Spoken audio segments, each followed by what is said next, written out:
હે સાહેબ, દવાને કેમ ખબર પડી જતી હશે કે આપણે ક્યાં દુખાવો થાય? દવા પીધા પછી તરત ઈ દુખાવો બંધ કેમ થઈ જાય? આનો જવાબ સાવ સિમ્પલ છે. અમુક છોકરા એમ કહેતા હોય કે દવામાં જીપીએસ ફિટ કરેલ છે, જેના હિસાબે ખબર પડી જાય કે અહીંયા દુખાવો થાય છે. પણ એવું કઈ હોતું નથી.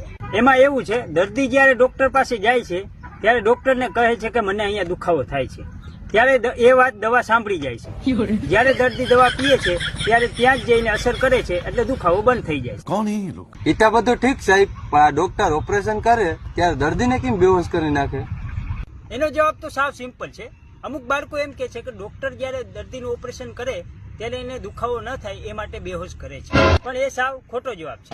સાચો જવાબ એ છે કે ડોક્ટર જયારે દર્દીનું ઓપરેશન કરે ત્યારે દર્દીને ઓપરેશન કરતા આવડી ન જાય એ માટે એને બેહોશ કરી નાખે.